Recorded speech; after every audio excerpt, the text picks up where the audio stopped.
Galera, eu assisti a série The Acolyte e nessa crítica eu vou fazer uma forma um pouquinho diferente. Eu vou fazer uma análise mais geral, sem spoilers, e depois eu vou fazer uma análise mais completa aí com spoilers no final. Fiquem tranquilos que vocês vão ser avisados aí no momento em que eu vou fazer essa análise mais completa aí sobre a história da série.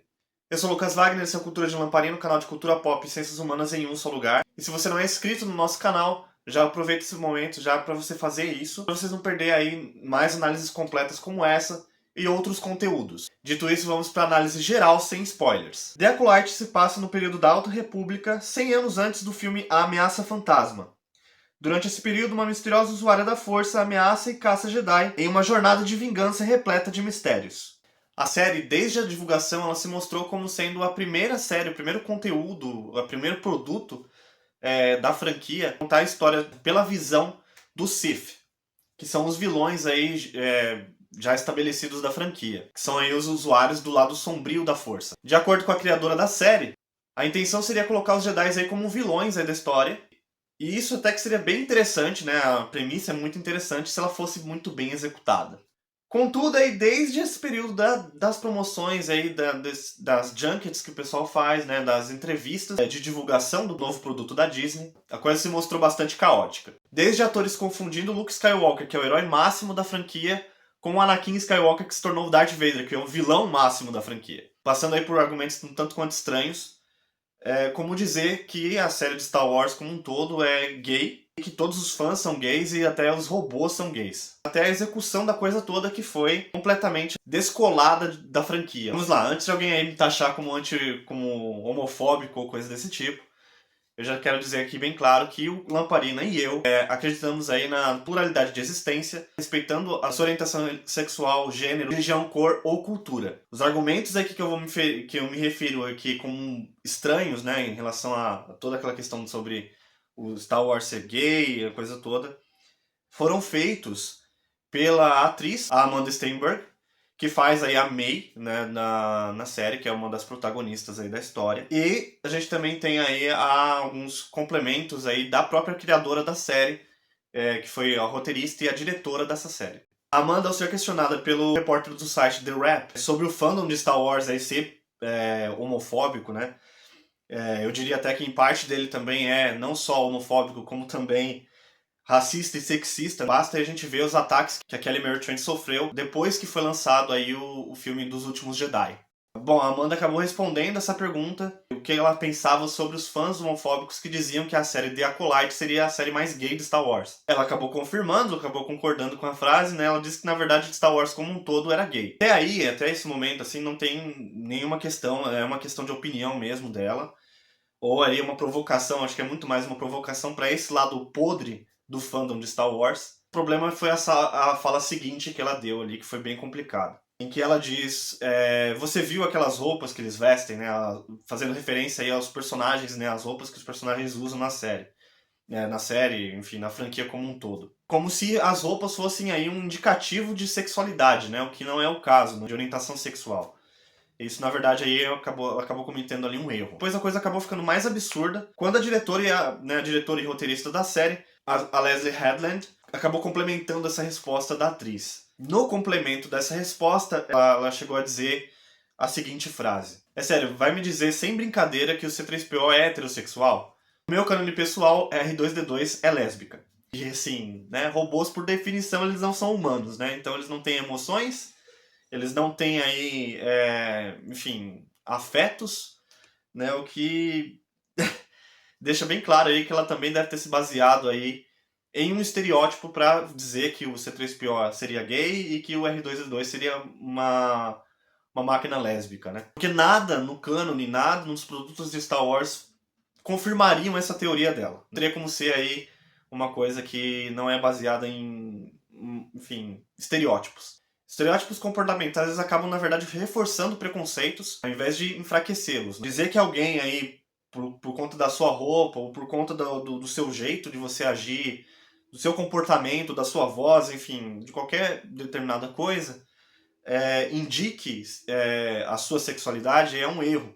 Isso, na verdade, pode se indicar, na verdade, uma expressão de gênero, né? Que é uma coisa bem diferente. Mas, enfim, eu não vou me alongar muito mais nisso. É importante aí dizer aí que The Acolyte me parece que foi feita por alguém que não conhece muito sobre o universo. Essa parte que eu vou entrar com mais detalhes, com os spoilers mais pra frente. O principal problema dessa série, sem dar spoilers aqui, é justamente o roteiro. Com personagens que mudam de ideia num piscar de olhos, com Jedi aí totalmente atrapalhados aí na história, que mais parecem ter saído de uma comédia pastelão mesmo, e que são completamente incompetentes, enfim. Até aí quase um reboot ou cancelamento da franquia como um todo, né? Que para aquela série se encaixe nesse universo, teria que rolar uma espécie de um reboot ou um cancelamento de várias coisas que são canônicas de Star Wars há décadas, né? No quesito visual, a série é muito bonita, mas nada aí que justifique os 180 milhões de dólares gastos só na fotografia principal da série, e sem contar refilmagens aí, foi apurado pelo New York Times e pelo IMDb.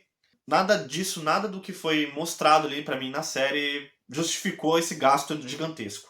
Figurino e maquiagem são muito bons, são quase uma marca registrada de Star Wars serem bons. E o elenco é muito bom, só que eles ficam à mercê de um roteiro e direção que são bem caóticos e capengas, de verdade. Ele consegue apresentar coisas que já estão estabelecidas nos livros de Star Wars, mas fora isso, eles acabam cometendo vários erros aí de cânone mesmo.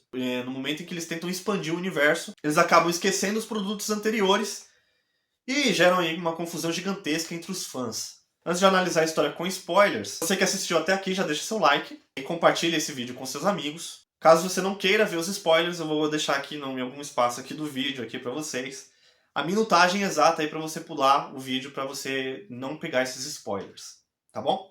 Para você também saber a nota e a avaliação final da série. Então você que já assistiu e não liga para os spoilers, vamos lá.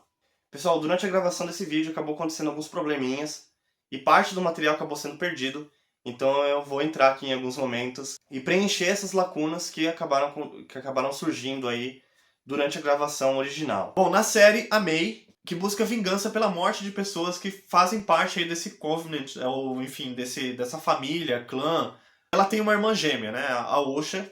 Ela é uma usuária da força, assim como a irmã, só que diferente da irmã, ela foi treinada pelos Jedi. E acabou sendo expulsa aí da Ordem mais pra frente. Com a notícia aí de que a Mestre Indara, que é a Carrie-Anne Moss, que fez a Trinity do Matrix, acontece do pior jeito possível. Ela acaba morrendo com uma facada, uma simples facada, enfim. E essa notícia acaba chegando aí no Conselho Jedi, e eles decidem aí colher informações e tudo, e pela aparência das duas irmãs serem gêmeas idênticas, o antigo mestre da Osha, o Sol, interpretado aí pelo Lee Jong-jae, que é de Round 6, ele até aprendeu inglês aí para fazer parte desse elenco, e acaba sendo chamado pelos Jedi para que ele investigue aí o possível envolvimento da Osha nesse assassinato. A Osha acaba sendo presa, mas logo aí no primeiro ou segundo episódio já revelam aí que a verdadeira assassina, que é a irmã dela. Pessoal, no episódio 2 ele acaba acontecendo a morte aí do Mestre Torbin, a entender que ele fica meditando por anos aí depois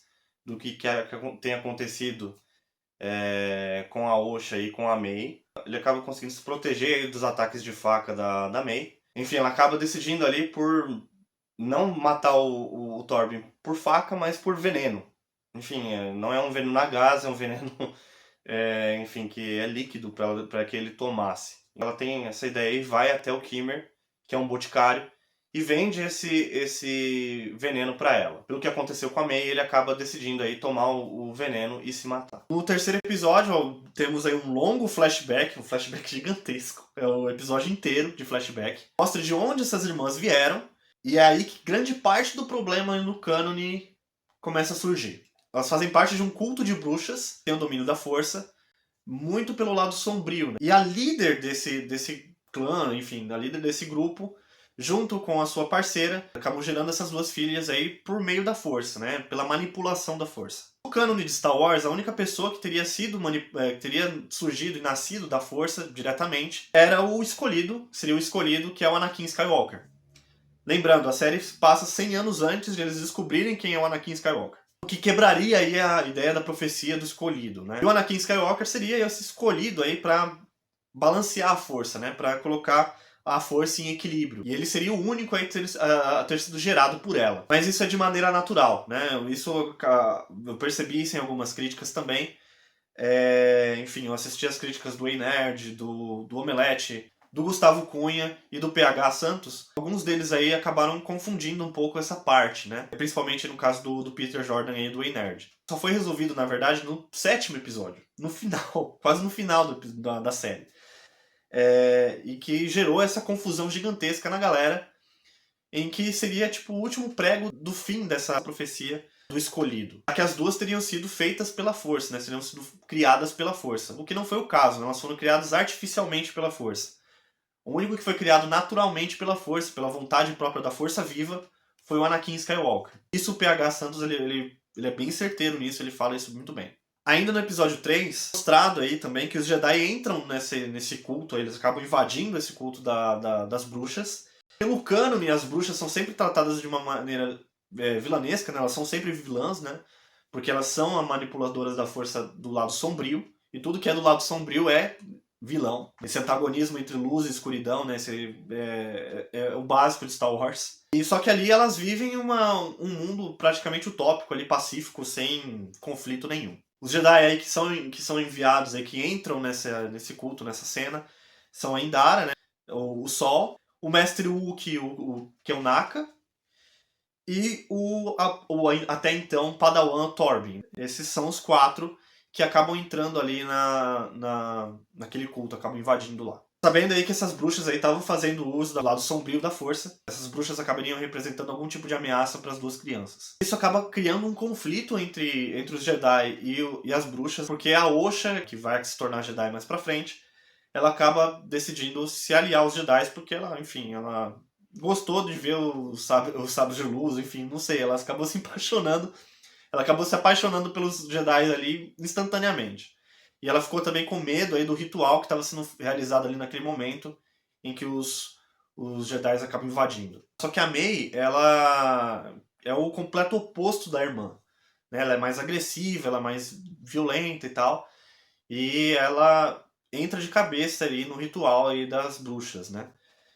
E ela acaba achando que os Jedi estão lá para destruir a família dela, né? Então a Mei acaba prendendo a irmã dentro de uma sala, inicia um incêndio lá no lugar lá que, enfim, é basicamente feito de pedra e as portas aí, né, que, enfim, são movidas a energia. O fogo se propaga ali de algum jeito que ninguém sabe, né? Enfim, ficção, né? A gente vai considerar isso completamente como ficção. Porque, enfim, né? Pegar fogo em pedra é muito complicado. No episódio 4 e 5 é revelado aí que a Mei, ela é uma aprendiz de um Sith, o que fere o cânone de Star Wars, principalmente em relação ao filme Ameaça Fantasma, em que um dos mestres Jedi ali do Conselho conta que os Jedi não têm nenhuma notícia sobre a existência do Sith desde um milênio. A série se passa 100 anos antes aí de Ameaça Fantasma, que geraria um problema de cronologia na franquia. Em um desses episódios, aí, o Kimmer acaba acompanhando a Mei na sua missão atrás do mestre Keunaka. E o Kimmer, que é esse boticário, acaba mais tarde sendo revelado aí que ele é o mestre Sith, que treina a Mei. O próprio Kimmer, que é interpretado pelo Manny Jacinto, que já fez Top Gun, Maverick e The Good Place, ele pergunta pra Mei se ela tem realmente a curiosidade para saber quem é o mestre dela por trás da máscara. Ela simplesmente não responde essa pergunta e deixa essa pergunta quase que no ar. Ela acaba traindo o Kimmer, ela acaba jogando ele numa armadilha, porque ela simplesmente tem uma crise de consciência no episódio 5. E ela decide se entregar pro Jedi, justamente depois de ter matado 2. No momento em que ela vai se entregar, ela acaba descobrindo ali que o Keunaka foi morto, o mestre Sith dela. Estava óbvio para todo mundo que assistiu o episódio que o Kimmer era o mestre. Ao mesmo tempo, a Osha, que também nessa mesma cena, e uma cena seguinte aí quase, ela conta para um dos Cavaleiros Jedi, que é interpretado pelo ator que confundiu aí aquela coisa toda do Anakin Skywalker com o Luke, né, de terem explodido a Estrela da Morte. Ela fala para esse Cavaleiro Jedi que ela não tem capacidade de conseguir enfrentar a irmã novamente. Ela já tinha enfrentado a irmã no episódio 2, e ela não conseguiu aí finalizar a irmã, não conseguiu aí nocautear a irmã. Um disparo ali que consegue tranquilizar a pessoa, vamos dizer assim. E como ela não ia conseguir enfrentar a irmã e prendê-la, ela decidiu passar essa tarefa aí pro Cavaleiro Jedi.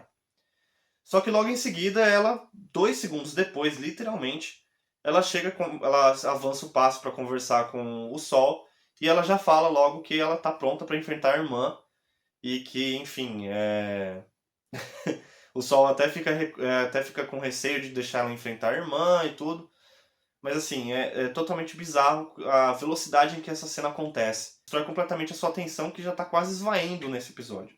No final do episódio 4 já tem aí o enfrentamento entre o Sol e os Jedi contra o Sith, que treina a Mei. Enfim, aí tem uma cena de combate bem coreografada, bem legal, mas que acaba perdendo toda a emoção dessa luta, porque você já sabe quem é o mestre dela, né? E que é revelado durante essa luta. Ele acaba matando todos os Jedi que estão ali, exceto o Sol e a Osha, que acaba ficando inconsciente. A Mei aproveita a oportunidade ali para se passar pela irmã. Enfim, ela faz aquele corte de cabelo ali que ninguém entende como que ela fez aquilo. Ela passa o sabre assim, corta o cabelo certinho e fica igualzinho da irmã, sem pegar fogo, que é uma coisa que é incrível, porque a caverna pega fogo, mas o cabelo dela não. Ela faz isso com uma precisão assim que nenhum cabeleireiro do universo conseguiria fazer. Enfim, no episódio 7 é revelado aí que o Sol é o verdadeiro assassino da mãe das gêmeas. Isso acontece aí meio que por conta de um acidente. A cena em questão em que ela morre, em que a mãe delas morre, é justamente em que ela começa a se evaporar, assim, virar um vapor ali. E a menina também começa a virar um vapor. Então o Sol, talvez, ali na mente dele, ali, confusa com aquela coisa toda, achasse que a mãe talvez fosse absorver a filha, enfim, fosse, enfim, criar uma coisa diferente ali, manipulando a força novamente. Desfere um golpe contra a mãe deles, contra a mãe delas, e a mãe acaba revelando que a Osha seria enviada aí para os Jedi livremente. Ela não ia precisar de todo aquele conflito que aconteceu ali. Muita gente acabou acreditando que o Sol reagiu aí de uma maneira para proteger a menina, como um Jedi faria, e outras pessoas acharam que ele acabou tendo um conflito ali de interesse e tudo, e para proteger a Mei, né, que estava ali na frente dele, ele simplesmente desfere um golpe contra uma pessoa desarmada, uma coisa que um Jedi jamais faria, inclusive a série fala isso. Outra coisa que um Jedi nunca faria é o que acontece também, e que gera toda essa confusão aí do incêndio na caverna, gera toda essa confusão da história inteira, né? É justamente o que o Thorbin faz. O Thorbin, nesse flashback, ele é um menino chorão. Simplesmente se cansa da missão em que ele tá e ele decide pede ali pro pessoal a missão em que ele tá junto com a Indara, com o Kyonaka e com o Sol. Ele decide que quer voltar para casa. Ele começa a implorar que ele quer voltar para casa depois de depois de ver aí que as pesquisas que eles estavam fazendo estavam sendo infrutíferas. Eles não estavam achando nada sobre a Vergência na Força até então. Eles tentam aí caçar, enfim, pegar musgo, pegar pedra, achar, enfim, começa a procurar de um jeito completamente manual. Algo que no cânone de Star Wars já foi mostrado que os Jedi eles sentem pela força onde eles têm que ir. Mas enfim, esses Jedi eles não têm esse senso, né? Por algum motivo eles não têm isso. E aí eles vão caçando atrás de cada pedra, enfim, cada galho que existe naquele planeta, atrás da bendita da Vergência da Força. A Vergência é uma concentração de um campo energético da força sobre um único objeto ou um único planeta, enfim, uma única pessoa. Eles vão atrás disso sem saber exatamente o que é. Mais pra frente, conforme eles acabam encontrando as duas irmãs, eles fazem os exames nas duas para ver se elas se elas podem ser aceitas para serem treinadas aí, que é o sonho do Sol, treinar uma das irmãs ali, que é a Osha, que acaba sendo treinada por ele mais pra frente. Eles fazem o exame lá e o próprio Thorbin consegue perceber que os genes das duas irmãs são completamente idênticos. Ou seja, elas são partes da mesma essência. Elas, na verdade, são uma única coisa dividida em duas. As divergências são as irmãs, e ele decide sequestrar elas ali como um Jedi faria. O Sol vê o menino sair, ele vê ele partir para sequestrar as irmãs, em uma forma de chegar e invadir e fazer de qualquer jeito para conseguir voltar para casa, né? Porque a missão dele é voltar para casa, que algo que os Jedi não têm, porque os Jedi eles desde o começo são instruídos e são separados do seu lar para que eles não tenham um laço, porque enfim, se acontece alguma coisa com alguém no seu planeta, enfim, no seu lar, você vai voltar para lá, você vai acabar enfim, sentindo raiva pela morte de alguém ali. A raiva leva ao ódio, o ódio leva ao sofrimento, e o sofrimento leva ao lado sombrio. Então é o caminho do Sith, não é o caminho dos Jedi. O Thorbin, então, ele vai ali, disparado aí com uma nave lá, tentar buscar as duas irmãs, tentar sequestrar as duas irmãs. Pra conseguir voltar para casa. que ele não tem. E o Sol, ele acaba indo atrás do menino também para tentar impedir esse moleque. Enquanto a Indara e o Kionaka vão com uma nave para tentar impedir os dois. Porque ela sabe que o Sol quer treinar a menina e ele vai tentar fazer isso de qualquer jeito. O Sol acaba chegando lá junto com o menino, ele tem a troca de consciência novamente e ele decide que, assim como outros personagens dessa série, ele tem um estalo na cabeça dele que ele diz: não, vamos subir aqui porque eu conheço o caminho, você não conhece, não sabe como entrar nessa fortaleza. Então ele acaba guiando o Torben para dentro da fortaleza, ou seja, o cara que foi para impedir, ele acaba ajudando. Então a Indara, ela acaba mandando o Kionaka para impedir os dois ali de, enfim, começarem um conflito que acaba começando mesmo. E acontece o incêndio, a coisa toda. Uma das mães da menina, né, a parceira lá, que é meio mais vilanesca e tudo, ela acaba conseguindo entrar na mente do Kionaka, tenta entrar na mente do Torben, que ali já está fortalecido, a mente dele já está fortalecida, ele não pode ser mais manipulado, como ele já tinha sido antes de eles fazerem essa segunda invasão à torre lá, à fortaleza deles. E agora, quem tem a mente invadida é o Kionaka, que é um mestre. E ele tem a mente invadida aí por uma centena, aí, enfim, por todas as bruxas que tem aí naquele planeta, naquele espaço. Ele fica completamente descontrolado, briga com os dois e tal. E a Indara acaba intervindo e ela simplesmente sozinha consegue matar todo mundo. Ela entra na mente do Kionaka e destrói a conexão de todas as bruxas com o Kionaka. E morre todo mundo. Ela mata todo mundo sozinha. A mesma mulher que mata todo mundo, que matou todo mundo sozinha, é a mesma que tomou uma facada besta e morreu no primeiro episódio. É a mesma pessoa. E aí no meio do caminho também, no meio do incêndio, é mostrado aí que o Sol vai atrás das duas meninas, ele encontra as duas numa ponte que está quebrada, a ponte está meio colapsando ali e ele tenta usar a força e ele não consegue aguentar os dois lados. Ao invés de ele puxar as duas irmãs, ele simplesmente fica segurando a ponte e ele não consegue aguentar o peso da ponte, por algum motivo, porque a força se comporta como uma extensão dos músculos, aparentemente. Ele não consegue segurar as duas e ele acaba optando, escolhendo aí pela Osha e não pela irmã, que é a Mei, que acaba caindo num buraco lá. E ela supostamente teria morrido nesse incêndio. Conforme essa morte teria sido confirmada aí pelos Jedi, a Indara, que matou galera ali, dizimou um monte de gente, ela percebe que ela cometeu um erro, que todos eles cometeram um erro, acabam criando toda uma história falsa ali para que o Sol não seja entregue para o Conselho para sofrer punições e que a Indara também não sofra punições, enfim, que todos os Jedi envolvidos não sofram punições do Conselho, e eles acabam basicamente traindo o Conselho, mentindo para eles. Eles criam uma história em que a Mei foi a que causou o incêndio, que destruiu tudo, e que a irmã, a Osha, foi a única sobrevivente ali, e eles acabam decidindo treinar a menina. E no último, a Mei, que está aí no lugar da Osha e vice-versa, né? A Osha vira vilã, ela vira um Sith, basicamente, porque ela acaba descobrindo a verdade do mestre dela, enfim. Ela acaba matando o próprio mestre e virando aí completamente pro lado sombrio. Tem até uma cena bem interessante ali, essa cena é legal, do sabre ele sangrando, né, do cristal Kyber sangrando, como o cânone já mostrou, né, que acontece. Essa parte é legal. Só que aí logo em seguida a gente tem um outro problema. A irmã que não queria ser Sith se tornou Sith. A outra irmã que queria ser Sith, que estava querendo se render, acaba decidindo realmente se render para os Jedi, só que ela é usada como parte para ajudar a irmã a fugir, junto com o novo mestre dela, que é o Kimmer. Acaba apagando a memória da Mei e ele consegue fugir com a Osha, os dois apaixonadinhos lá. Concluindo assim, a Osha ela se torna aprendiz do Sith, a Mei acaba sendo presa pelos Jedi, sem a memória, sem saber exatamente o que aconteceu da história toda. A mestre que era do Kimmer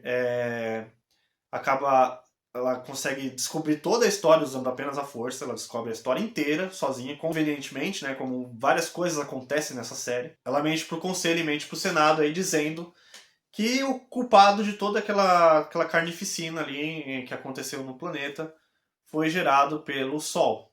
E o Sol era o vilão de todo esse tempo e que ele matou todo mundo e decidiu se matar, como teria acontecido com a Mei. Enfim, uma justificativa completamente sem sentido, que o Senado e o Conselho acabam abraçando. E aí, agora na próxima temporada, a gente vai ver essa jornada aí dessa mestre tentando ir atrás secretamente do Kimir e da Osha aí, que são aí agora os novos Sith da franquia. Então, assim, é uma série que ela tem um roteiro completamente confuso, mistérios que são revelados assim que eles são colocados nos episódios, né? Acontece uma coisa no primeiro episódio, no segundo já tem uma revelação. É um roteiro que não tem noção do universo que ele faz parte, não consegue manter a história em um sentido linear. Tem episódios aí, se fossem um só, conseguiriam entregar a mensagem completamente. Mas eles decidiram dividir em dois para confundir ainda mais a cabeça dos fãs. Nada dessa série, assim, na parte do roteiro, ela consegue segurar a série. O elenco pode tentar fazer milagre, mas eles não conseguem segurar nada. É uma série nota 2 de 5. Tem uma premissa ótima e uma execução péssima. E eu estou sendo, assim, bem generoso ainda com essa série, porque minha grande vontade mesmo era dar 0 aí nessa série. Mas enfim, talvez a próxima temporada eu consiga aí arrumar essa bagunça que foi feita nessa primeira temporada. Bom, nosso vídeo fica por aqui. Siga nas nossas redes sociais. E lembre-se, talvez não sejamos um farol para o mundo, mas preservamos a fagulha do conhecimento. Tchau!